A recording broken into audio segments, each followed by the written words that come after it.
देवी देवताओं के मंदिर में जाके देखना, सब साल ओढ़ के बैठे होंगे। और शंकर जी के मंदिर में जाके देखना, बाल्टी भर के पानी तैयार।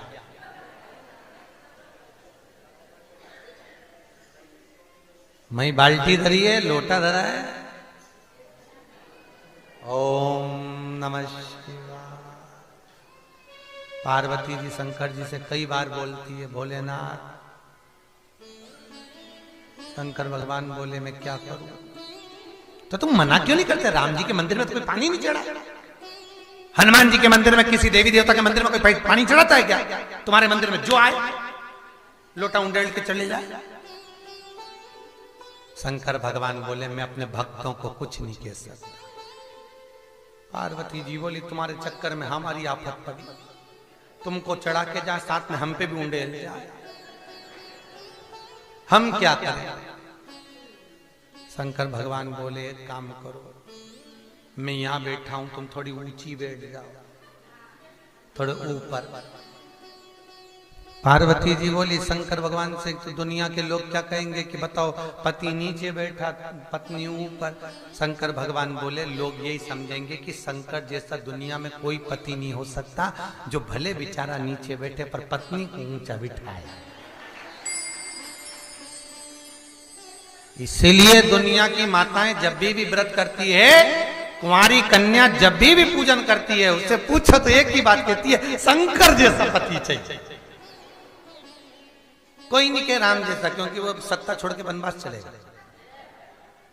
कोई नहीं के कृष्ण जैसा, क्योंकि 16,108 को लिया। जो बोले एक ही बात कैसा चाहिए? अरे बोले तुम के शंकर जैसा। क्यों? कुछ नहीं बोले, अपनी मस्ती में। और धर्म पत्नी को भी रखे तो हमेशा से ऊंचा, जो आए वो इन पे उंडेल जाए, पर वो जगदम्बा वहीं बैठी हाथ जोड़ के। पार्वती जी बोले इनके चक्कर में कब तक कपड़ा बदलूंगा? जो आए ना पानी उंडेल जाए तो हम तो एक साइड अच्छे, मैं बैठा। किसी भी शंकर जी के मंदिर में जाके देखना, शंकर जी आराम से अलमस्ती में बैठे, पार्वती जी साइड में हाथ जोड़ के। यही है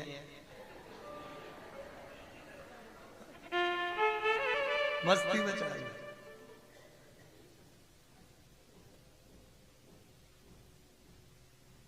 भोलेनाथ शिव कहते हैं कि कैलाश पर भले मत आओ, पर मन को कैलाश, मन पवित्र। गंगा कह रही है मेरे जल में जब तक अस्थियां पड़ी रहे तब तक जीव बैकुंठ का निवास करे। और दूसरा वर माता गंगा ने शंकर जी से मांगा, भोलेनाथ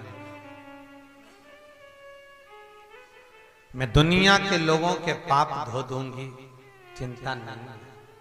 पर भोलेनाथ दुनिया के पाप को अपने जल में ढोना मतलब बैठाना, भजन। पाप को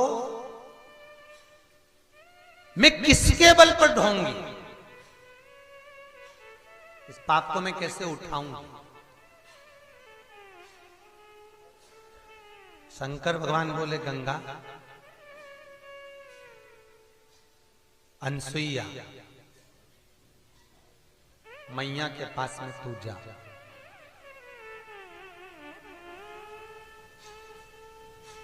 और अनसुईया जी से विनती कर। इसलिए यहां पर गुप्त गोदावरी गंगा है। कौन सी है? गुप्त गोदावरी गंगा। आप लोग अगर जाएंगे तो गोदावरी, गुप्त गोदावरी कभी जाएंगे तो देखेंगे पानी में से जाकर अंदर जाके जाके जाके जाके गंगा जी एक गुप्त गोदावरी एक छोटी सी जल की धार में से गुफा के अंदर से निकल रही है। यहां के बाद फिर वो गुप्त हो जाता है, फिर सीधे राम के चरणारविंद को छूने के लिए नासिक में मिलेगी। यहां के बाद सीधे राम के चरण छूने के लिए वहां मिलेगी। गंगा कह रही है, विनती कर रही है, शंकर भगवान बोले तू जा और अनसुईया जी से विनती कर। अनसुईया जी का आश्रम है और आंत्री अनसुईया जी के आश्रम में पहुंची है गंगा। गंगा ने जाकर विनती करी, मां अनसुईया जी पति चरणों की सेवा में लीन थी। पति के चरणारविंद का अनुमोदन करती थी।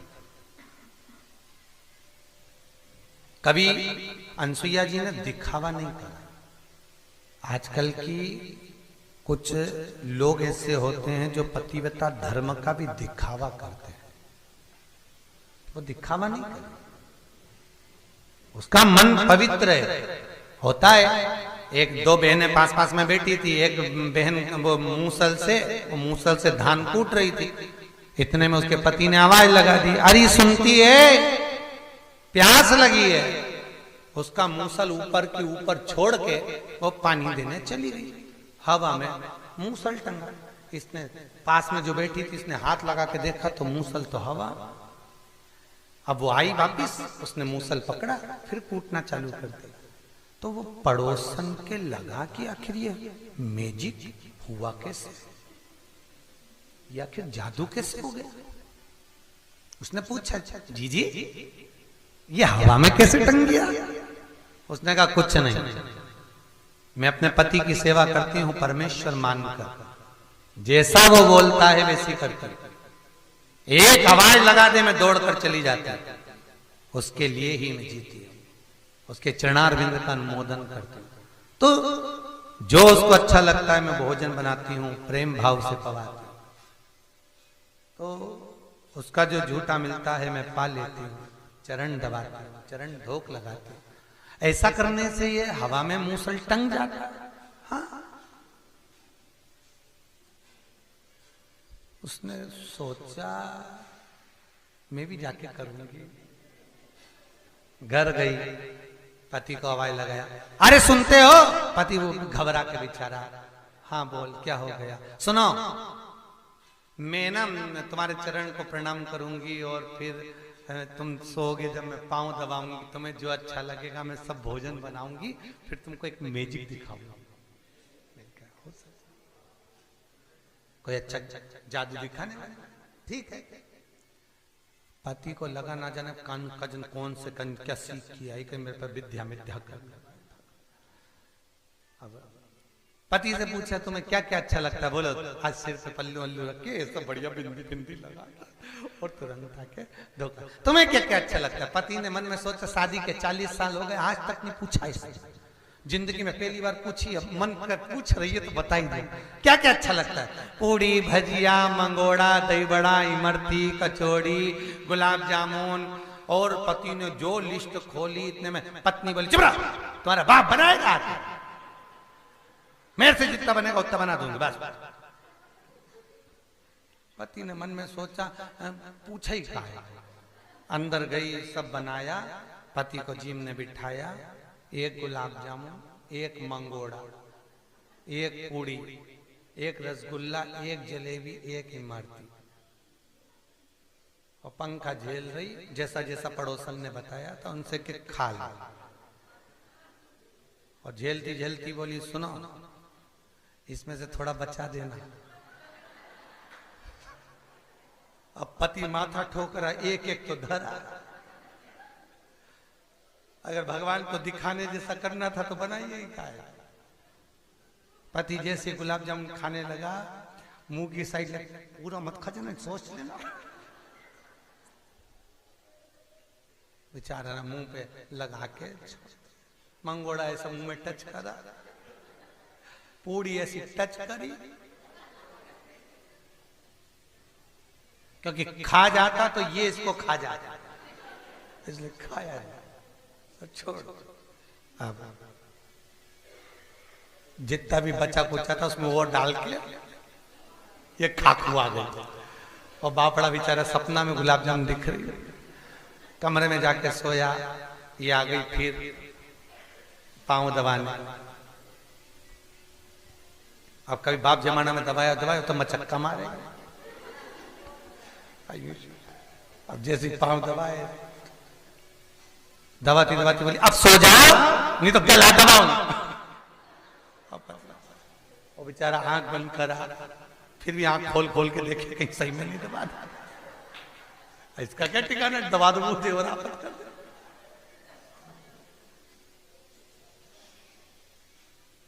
फिर दबा दो दे, फिर क्या मतलब का महाराज। अब जैसी दबाते दबाते दबाते अब इसने कहा तुम जाओ बाहर घूमने, अब मैं मूसल ऐसा रखूंगी और तुम मुझे आवाज लगाना। अब इसने जैसे मूसल पकड़ के दो चराई, 4-6 बार देख लिया, आया तो है ही नहीं आवाज। उसने बोला था खिड़की में से देख लेना, जब हाथ ऊंचा हो तभी बोलना। अब जैसे इसका हाथ ऊपर गया, इसने आवाज लगाई, अरे सुनती है। अब जैसी आवाज लगी, इसने जो मूसल को छोड़ा ने करम पे पड़े।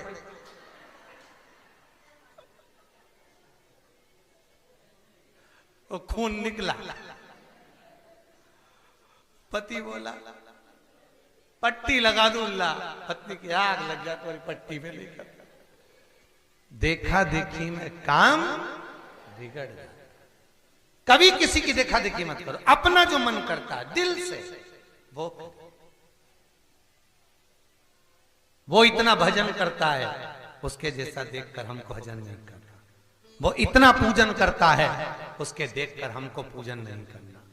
वो ऐसा कीर्तन करता है, उसको देखकर हमें कीर्तन नहीं करना। वो ऐसा स्मरण करता है, हमको उसको देखकर स्मरण नहीं करना।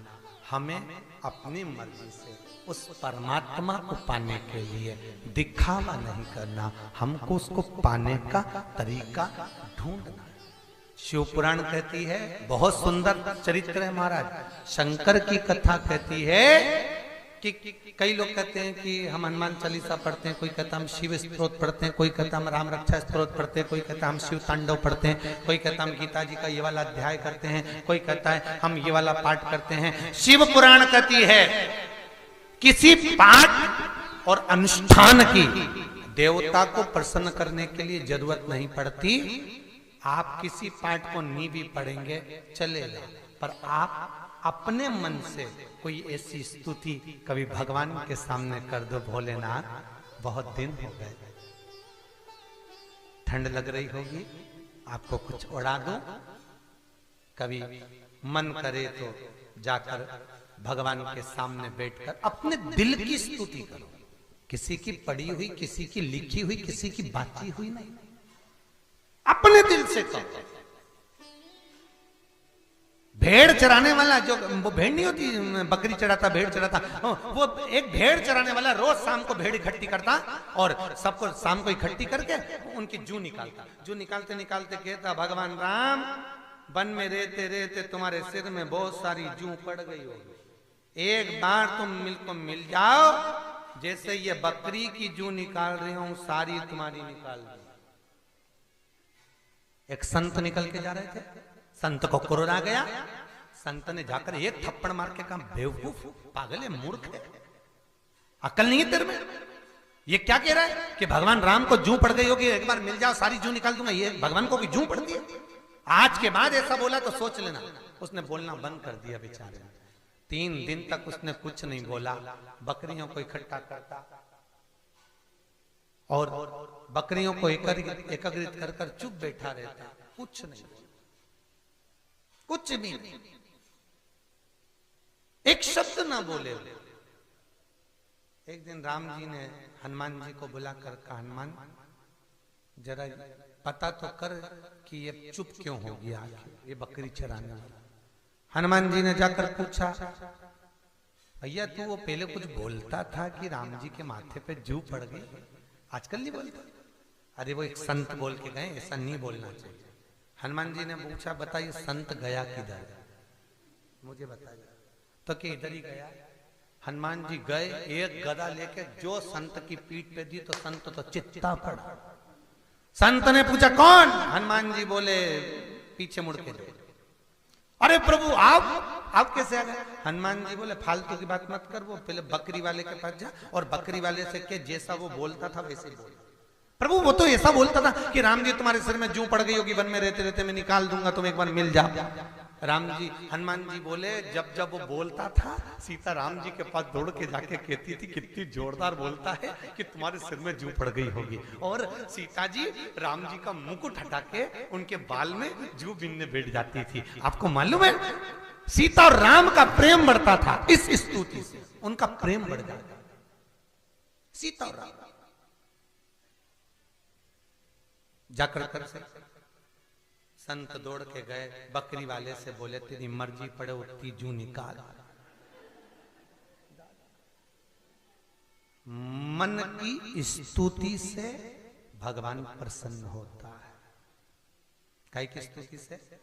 मन की। किसी की पड़ी हुई स्तुति से भगवान प्रसन्न नहीं। घंटों तक गीता जी लेकर बैठे हो, रामायण जी लेकर बैठे हो, भागवत जी लेकर बैठे हो। मैं तो रोज इतना पाठ करूं, इतनी पूजन करूं, फिर भगवान क्यों नहीं मिलता? भगवान कहते हैं मेरे मिलने का केवल एक तरीका है, तू एक बार मुझे दिल से पुकार। कर्मा, नामदेव, ध्रुव, प्रहलाद ने पुकारा था, मैं तुझे मिल जाऊंगा, कहीं नहीं जाऊंगा, दिल से पुकार। हमसे लोग कहते हैं महाराज तुम बड़ी अलमस्ती में कथा कहते हो, बड़े हंसी मजाक से आनंद से। अरे भैया कथा हम तुम्हें थोड़ी ना सुना रहे, वो तो हमारा आगे कल्लू बैठा है, ये बैठा टोपा मोपा लगा,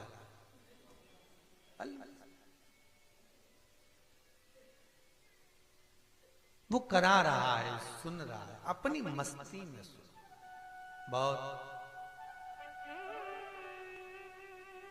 वो अभी वो दिल्ली में एक कांड हुआ था, आपको मालूम है? वो अखबार में आया था, एक ही परिवार के 8-10 लोग एक साथ, देखिए ना जाने वो कौन से गुरु के चक्कर में पड़े, आंख बंद कर लो, देखो ऊपर उठे उठे, गले में रस्सी बांध लो, उठे लटक जाओ, पूरे ही उड़ गए। सही है कि गलत है? ईमानदारी से बोलो। शिव महापुराण की कथा कहती है मंदिर में जाकर, किसी चौखट पर जाकर, किसी भगवान के दरवाजे पर जाकर हाथ जोड़कर कभी आंख बंद करने की जरूरत नहीं है। ईमानदारी से बोलना, तुम तुम्हारी बहन के घर जाओ, तुम तुम्हारे रिश्तेदार के यहाँ जाओ, और वहां जाकर जैसे वो दरवाजा खोले तुम आंख बंद करके खड़े हो जाओ, तो बहन भी कहेगी यार ये आंख तो खोल ले, मैंने दरवाजा खोल दिया, तुम तो आंख ही नहीं खोलो। बहन को बुरा लगेगा कि नहीं लगेगा कि मैंने आंख काहे के लिए दी है? बोलो जरा, देखने के लिए। अब तुम मंदिर में जाकर भगवान का दर्शन करने आए, हजारों रुपए का टिकट करवाया, रिजर्वेशन, इतनी दूर से आए, और उसके बाद भी जैसे तिरुपति बालाजी के मंदिर में तुम देखना ढेर भीड़, तिरुपति में, नाथ द्वारा में, सांवरिया सेठ में, बद्रीनाथ में, केदारनाथ में लाखों की जनता, और जैसे मंदिर में पहुंचे भगवान के सामने, भगवान भी कह रहा हो आंखों के अंधों, मेरे सामने तक खर्चा कर कर आए हो, एक मिनट मुझसे नींद तो मिला लो, और मेरे सामने आके भी आंख बंद कर ली। तिरुपति में एक बार कथा हुई, तिरुमाला में, वल्लभ मठ में, एक हाथीराम मठ में हुई थी, वल्लभ मठ में कथा थी। हम दर्शन करके बाहर खड़े थे तिरुपति के, और इतने में एक व्यक्ति कोई नया नवेला दर्शन करने आया, वो बाहर आके पूछ रहा क्यों भगवान कहाँ है? हमने कहा तू कहां से आया? तो क्या अभी अंदर से तो आया? तो अंदर भगवान नहीं मिला कि वहां तो सोना ही सोना, पूरी अलमारी सोने की जड़ी जड़ी, सब दूर सोना, और एक सामने कुछ हीरा पन्ना चमक रहा था, बस वो हीरा पन्ना जो चमक रहा था, वहीं पे जो काला काला सा मुख दिख रहा था, कि हाँ एक कुछ दिखा था, सफेद सफेद दिखा था, बस वही भगवान। अरे भगवान, जैसे ही लोग बाग हाथ जोड़े ऐसा ऐसा करें, मैंने भी कर लिया, और जैसे ही हाथ जोड़े आंख बंद करी, और इतने में धक्का मार के भगवान तो मिला ही नहीं। भगवान भी कहे इतनी दूर से आया है, और नेत्र बंद कर कर बैठ गया। भगवान भी कहे फिर आया काहे को? न जी भर के देखा, न कोई बात की, बड़ी आरजू थी मुलाकात की। इतनी दूर से चल कर आए थे, हजारों रुपए खर्च कर कर आए थे, 2 मिनट नहीं बैठे उसके, 2 क्षण नहीं बैठे उसके, एक मिनट उससे बात करने का मौका नहीं मिला। 14 वर्ष के वनवास में राम जी ने 2 वर्ष सबदूर निकाले, बाकी के 12 वर्ष यही निकाले। मेरे राम जी महाराज चित्रकूट की भूमि पर सबसे ज्यादा रहे, यही कांतानाथ पर्वत जिस पर राम जी बैठे थे। अभी कथा चल रही है अपनी शिव, उसमें चरित्र आएगा। यही राम जी यहां रहते थे, लक्ष्मण जी उसके सामने वाली पहाड़ी पर से पहरा देते थे, भैया भाभी को देखते थे, कोई जीव नहीं। 14 वर्ष में से सबसे ज्यादा समय मेरे राम ने यहां निकाला, बैठे। कोई पूछ रहे थे राम जी से, संत कहते थे प्रभु आप यहां से नहीं जाना चाहते? राम कहते हैं ये चित्रकूट की धरा मेरा दिल है, मेरा मस्तिष्क, मेरा मन है। राम खुद कहते हैं इस भूमि पर से मैं जिंदगी में कभी नहीं जाऊंगा। अयोध्या का राजा भी बन गया तो चित्रकूट ही मेरा निवास होगा। अयोध्या में राम राज्य भले स्थापित हो जाए, राम राजा भी बन जाए, तो भी राम कहते हैं कि मेरा दिल, मेरा मन और मेरा चित्त इस चित्रकूट में जीवन पर्यंत रहेगा। अब विचार करो, शरीर से राम भले, जैसे नाथद्वारा में भगवान भले मूर्ति के रूप में विराज रहा, पर सोने तो आज भी गोवर्धन जाते हैं। आज भी गोवर्धन पर्वत के ऊपर पलंग लगता है, सेज बिछती है, दूध रखाता है, बीड़ा रखाता है। सवेरे जब, आज भी गोवर्धन पर्वत से लेकर नाथद्वारा तक की गुफा है, सवेरे जब पट खुलते हैं, बीड़ा दूध सब ढुला हुआ मिलता है, सेज जो बिछी होती है उस पर सल मिलते हैं। आज भी भगवान सोने आते हैं। उसी तरह चित्रकूट में कांतानाथ पर्वत की कंदराओं में आज भी मेरा राम सीता के साथ निवास करता है। हनुमान और लक्ष्मण कांतानाथ जी की परिक्रमा करते हैं, इसलिए कहते हैं कांतानाथ की परिक्रमा करने वाले को राम भक्ति, हनुमान का दर्शन और सीता का अखंड सौभाग्य प्राप्त हो जाता है, अखंडता मिलती है। वो आज भी जाना ही नहीं चाहते हैं।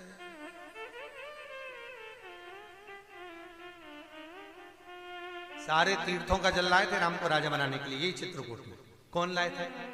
भरत जी। मना कर दिया, मैं नहीं। तो रामचरितमानस में लिखा है हजारों नदियां, हजारों तालाब, हजारों कुंड, हजारों तीर्थ इस पूरे भारत की भूमि पर है। भरत जी ने कहा था मेरा भाई राम अयोध्या का राजा बनेगा, इसलिए जहां तहां सारे नलकूप भवन सब दूर से जल लेकर सारे तीर्थों का जल मंगवाया गया। राम जी ने मना कर दिया, मैं राज्य नहीं पाना चाहता, इस जल का क्या करेंगे? तो कहा भरत इसको एक कुएं में डाल दो। आज भी वो भरत कूप जिस कुएं में जल डाला गया है, यही चित्रकूट से कुछ दूरी पर है। आज भी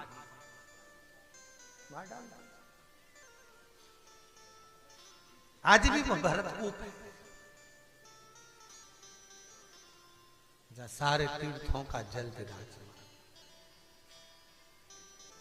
एक एक धरा कण कण।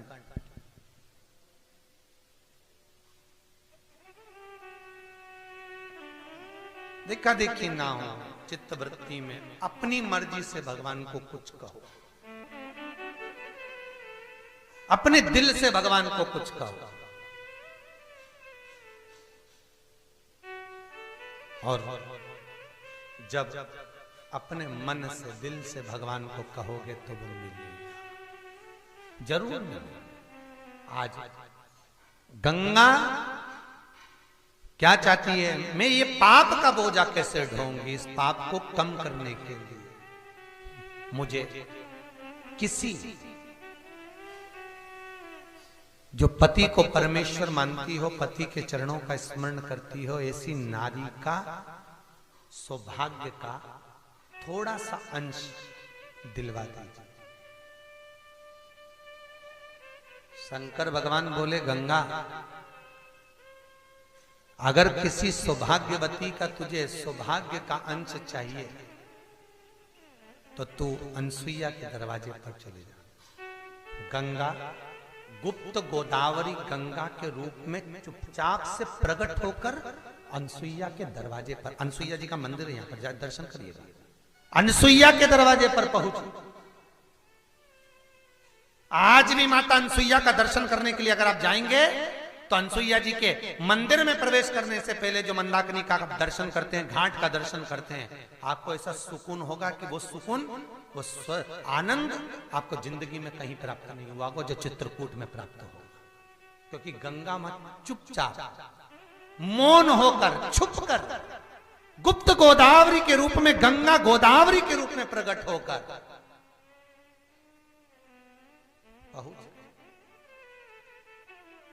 यही आंत्री बाबा का आश्रम, जब आप दर्शन करने जाएंगे फ्री टाइम पर, वही आंत्री बाबा के आश्रम में गोदावरी गंगा कहती है, निवेदन करती है, गंगा मैया बोले। अनसुईया जी के पास में जाकर बैठकर निवेदन करा। अनसुईया जी ने पूछा, गंगा आज तेरा स्वरूप बदला हुआ है? गंगा कहती है, संत के दरवाजे पर जाने के लिए संत जैसा स्वभाव होना चाहिए। कैसा स्वभाव? संत जैसा। राम की चौखट पर लंका का राजा रावण राक्षस था, कपड़े काहे के पहन कर गया था? बोलो जम के, संत के। सीता का जब हरण करने गया, हरण करते समय संत का चोला पहनकर रावण गया।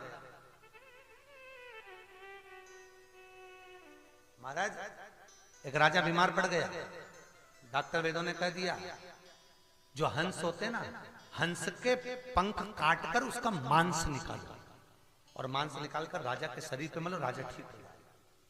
तो राजा ने अपने दूतों से कहा, जाओ जाकर हंस को पकड़ो। अब हंस मिलेंगे कहां? तो क्या मानसरोवर पर, किसी सरोवर के घाट पर हंस मिलेंगे। दूत गए, जैसे ही हंस को पकड़ने लगे हंस भाग गए। हाथ में एक भी हंस नहीं आया, 2 महीने हो गए। सारे के सारे दूत राजा के पास में आकर बोले, हंस हाथ में नहीं आ रहा है। राजा ने अपने गुरु जी को बुलाया, गुरुदेव हंस को कैसे पकड़ा जाए? जाल भी बिछाया, दाने भी डाले गए, पर हंस हाथ में नहीं आया। गुरु ने कहा, हंस को पकड़ना है तो संत का चोला पहनना पड़ेगा, क्योंकि हंस हमेशा संत की शरणागति में रहते हैं। द्वारपालों ने संत के चोले को पहनकर एक जगह तप करा। 3 दिन तक जब तप करा, हंस उनके आसपास आने लगे। हंस ने आपस में बात करी, अरे ये तो वही राजा के दूत हैं जो हमको पकड़ने के लिए आए हैं। दूसरा हंस बोला, भले पकड़ने के लिए आए हैं, पकड़ा जाओ, पर चोला संत का पहना है, इसलिए अपने को संत से दूर नहीं जाना है, मर जाएंगे अपन। एक हंस ने दूसरे हंस से कहा, भले मर जाएं, पर संत के चोले का मान रखना है अपने को। चलो। जैसे ही हंस गए, सारे संत के चोला पहने हुए उन दूतों ने हंसों को पकड़ लिया, राजा के यहाँ ले जाकर उनको काटने वाले थे। इतनी देर में हंस देव स्वयं भगवान विष्णु प्रकट हो गए। भगवान का एक अवतार है हंस अवतार। हंस देव भगवान विष्णु प्रकट हो गए, और भगवान विष्णु ने प्रकट होकर उन दूतों को मारा और कहा, अरे मूर्खों, इन पक्षियों ने संत के चोले का मान रखा, तो जो संत का चोला पहनते हैं उसको तो उस संत के चोले का बहुत मान रखना पड़ता है। पर आज के जमाने में तो चोला पहनकर भी लोग मान नहीं रख पाते। मदिरा का पान, व्यसन, झूठ, कपट, ना जाने क्या क्या कर्म आज के लोग उस चोले को पहनकर करते हैं, तो दुख उत्पन्न होता है, तकलीफ होती है। या तो पहनो ही मत। कौन ने कहा कि पहन? और पहना है संत का चोला यदि धारण करा है तो उसकी मर्यादा होना चाहिए, उसका मान होना चाहिए। पक्षी जब मान करते हैं तो मनुष्य क्यों? गंगा कहती है मुझे सात्विकता चाहिए। कहा तो रूप बदल, तो गंगा रूप बदलकर गोदावरी के रूप में है।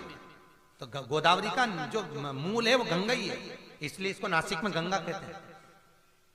नासिक में क्या कहते हैं इसको? गंगा, गोदावरी गंगा। इसको केवल गोदावरी नहीं कहा जाता, गोदावरी गंगा। ये गोदावरी गंगा है। अनसुईया मैया के दरवाजे पर गोदावरी जी पहुंची, गंगा जी पहुंची। और गंगा गोदावरी ने अनसुईया के दरवाजे पर जैसी पहुंची, अनसुईया जी को शब्द सुनाई पड़ा कि गंगा आई। अनसुईया जी बाहर गई, गंगा जी को लेकर वापिस अंदर आई। पधारो। गंगा जी बैठी और गंगा मैया ने निवेदन किया अनसुईया जी से, मेरे आने का कुछ कारण है। अनसुईया जी बोली, बोलो क्या कारण है, कैसे आना हुआ, क्या चाहती हो, क्या चाहती हो? गंगा जी कहती हैं आपके मात्र 7 दिन का सौभाग्य, जो अखंड सौभाग्य का फल है वो मुझको दे दी। कितने दिन का? 7 दिन। एक अखंड सौभाग्यवती नारी, पतिव्रता धर्म का पालन करने वाली नारी, पति के चरणों का अनुमोदन करने वाली नारी, पति के चरणारविंद का स्मरण करने वाली नारी। मेरा आपसे भी निवेदन है, इस कथा को अपने दिल तक लेकर जाइएगा। मेरा आपसे भी निवेदन है कि करवा चौथ का व्रत कर कर आप सोचती हो कि पति की उम्र बढ़ जाए, तो शिव महापुराण कहती है बहुत कठिन है। पति की उम्र तुम्हारे भूखे रहने से नहीं बढ़ती, पति की उम्र तुम्हारे मीठे बोलने से बढ़ती है। एक दिन भूखी रह लोगी, भले तुमने एक दिन भूखी रह ली, पर 3 दिन पहले से प्राण तो खा गई उसका। ये ला दो, वो ला दो, ये ला दो, वो ला दो। तो एक दिन भूखे रहने से तुम्हारा पति की उम्र नहीं बढ़ने वाली। पति की उम्र कब बढ़ती है? जब पत्नी प्रेम से बोलती है। पत्नी जब भी पति कहीं से आया गया और ऐसी धाड़ के बोलेगी, इतना तेज तर्राट में ऐसे ऐसे शब्द बोलती है, पति की उम्र, बेचारे का बीपी शुगर ऊंचा नीचा हो जाता उसी पल, उसी पल, उसी पल। तो ईमानदारी से बोलो, ये जो बीपी शुगर ऊंचा नीचा होता है तो इससे उम्र बढ़ती है कि घटती? बोलो तो रे, घटती है। और जब तुम प्रेम से बोलोगी ना, बहुत प्रेम से, तो पति भगवान से कहेगा, प्रभु मुझे 2-4 साल की और उम्र बढ़ा देना, इसके साथ रहूं तो मेरी जिंदगी अच्छी निकल। कहते हैं सफर अच्छा है, मना नहीं, बहुत अच्छा सफर हो, पर सफर से ज्यादा हम सफर अच्छा, सफर से ज्यादा हम सफर। तुम भी सफर करके आई हो, अब मालूम पड़े ट्रेन में दिन भर झगड़ा, जरा सा अटैची के पीछे सामान, तुम्हारे साथ में भी सफर में ऐसा।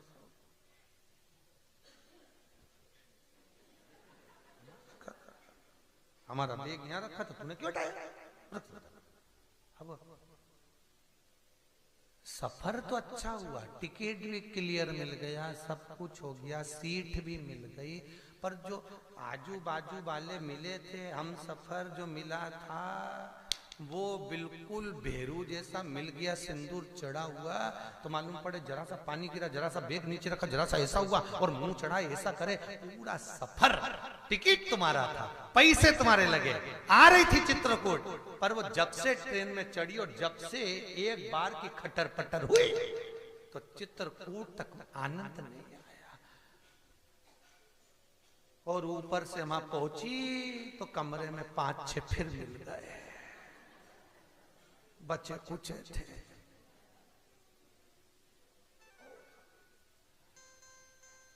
अब चिंता लगी, पलंग दो जनी का है 5,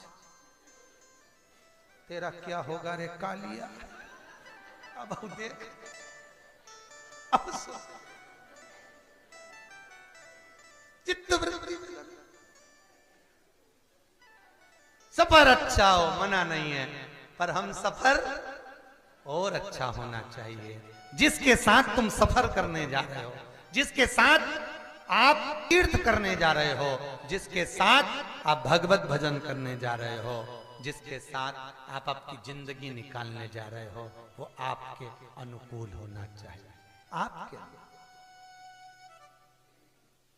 मैंने हरडिया जी से बोला, हरडिया जी तुम्हारे ग्रुप में 65 लोग आए हुए हैं, 61 62 65 ऐसे कुछ है उनका, तो 65 लोग आए हुए हैं, पर सभी के चेहरे पर स्माइल है, सबका।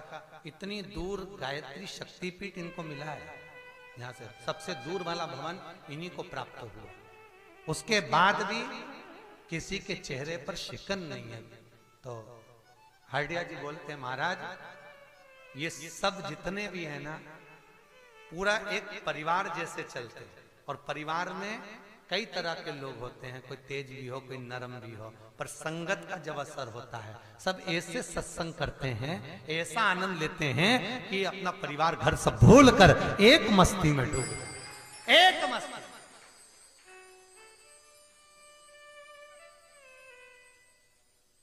और ये प्रैक्टिकल है। तुम्हारे जो युवान माताएं आई हैं, जो बहुएं आई हैं, उनसे निवेदन है, एक कमरे में तुमको 5 लोगों को इसलिए छोड़ा क्योंकि तुम निभाओ, कि जब तुम ये 4 को नहीं निभा पा रही तो बहू को कैसे निभाओगे।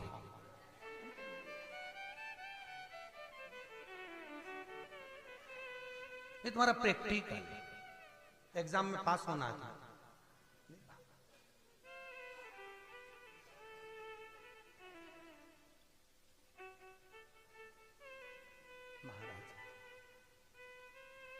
भगवत चित्त हो स्मरण।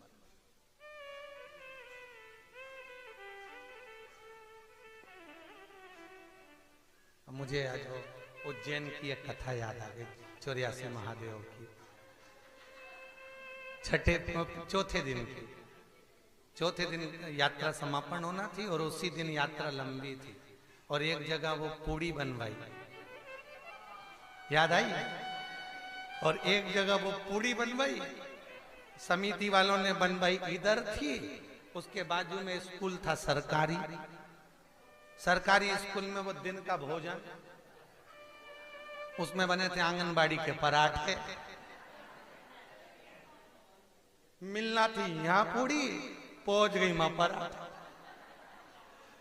तो कुछ माताएं पराठा खा रही थी, तो हमने पूछ लिया ये पराठे कहां से आए, तो कि वहां मिल तो रहे, तो हमने जाकर देखा, तो हमने तो कहा हमने मेथी की पूड़ी बनवाई थी, तो पराठा कहां से आया रे, तो वहां तो कोई ने नहीं बताया। फिर बाजू में गए तो वहां पर वो छोटे छोटे बच्चों को आंगनबाड़ी का भोजन मिल रहा था, तब मालूम पड़ा कि वो आंगनबाड़ी का पराठा खा गए। राम भला करे,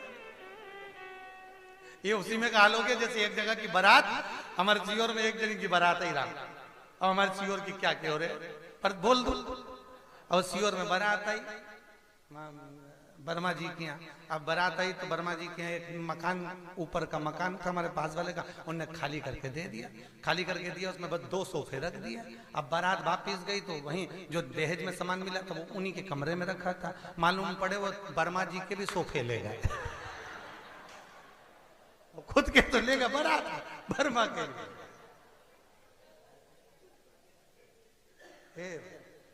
वर्मा जी ने कसम खाली किया कभी नहीं।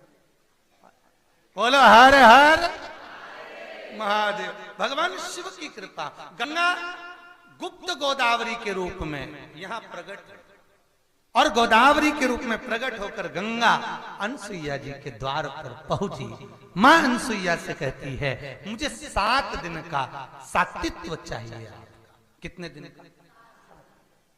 एक अखंडता का व्रत धारण करने वाली, पति को परमेश्वर मानने वाली, पति के चरणों का अनुमोदन करने वाली, चरणारविंद का रसतत्व ग्रहण करने वाली, मुझे केवल 7 दिन का सातित्व दे।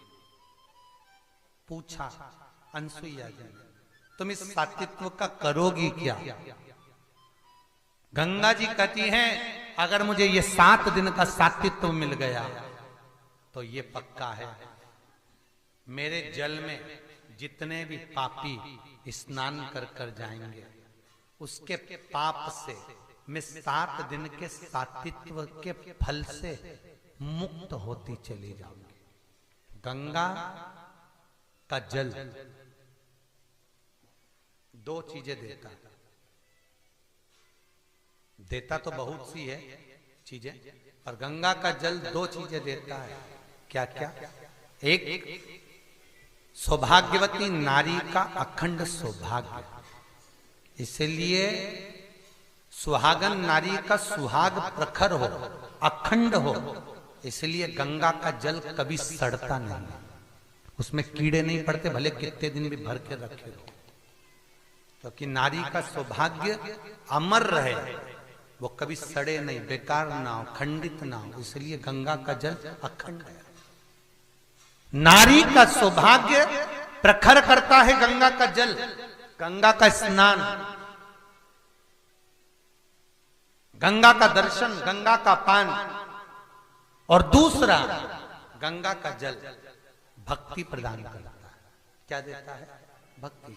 गंगा के घाट पर आप कभी भी पहुंचोगे तो आपको ऐसा लगेगा, आप गुप्त गोदावरी जाओ ना, अगर गए होगे तो हो आए होगे, नहीं होके आए होगे तो जब जाओ गुप्त गोदावरी का दर्शन करने के लिए, तो गोदावरी का जब दर्शन करने के लिए आप गुफा में प्रवेश करेंगे, जल आपके शरीर पर जब लगेगा, आप अंदर जाते जाएंगे, मन का आनंद प्रफुल्लित होता चले जाएगा। क्यों? क्योंकि गंगा का जल हमारे शरीर पर जब लगता है तो भक्ति का प्रतिबिंब प्रखर करता चले जाएगा, भक्ति की प्रखर का प्रधान। इसलिए लोग भाव में कहते हैं, गंगा मैया में जब तक पानी।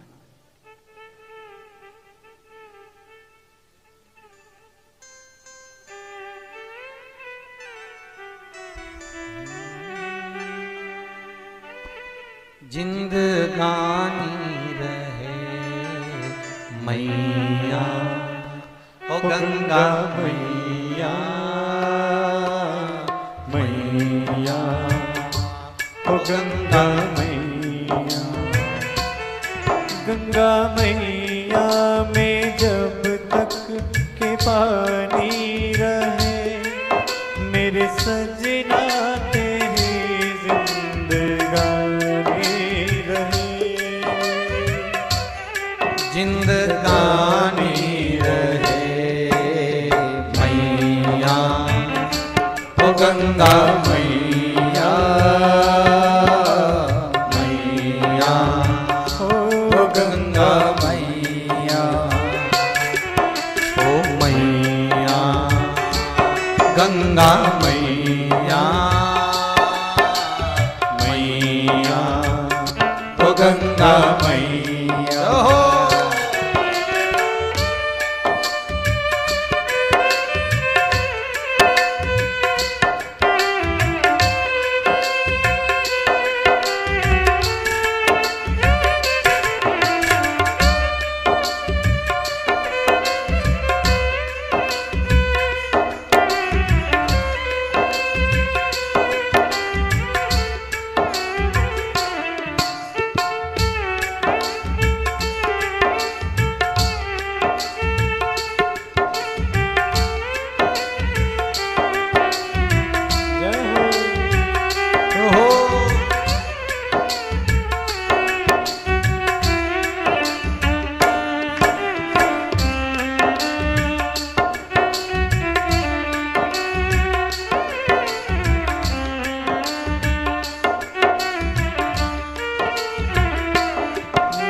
जीवन के ओर केवैया, मेरे जीवन के ओर केवैया, तेरे हाथों में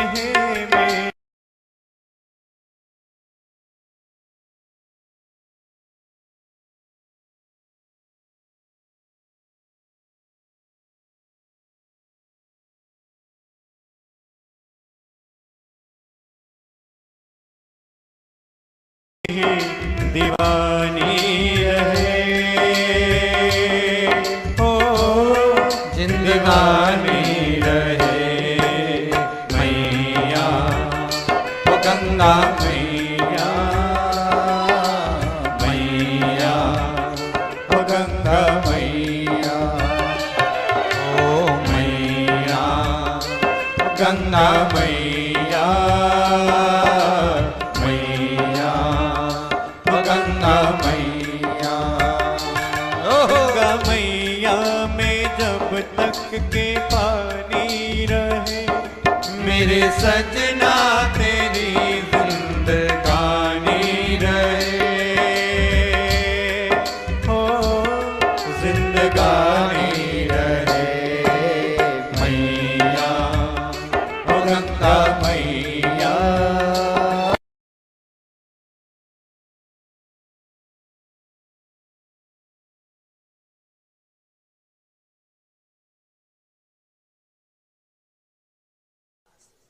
बस बहुत 7 दिन बहुत है 7 दिन का साथी, इतने में मैं पापियों को तार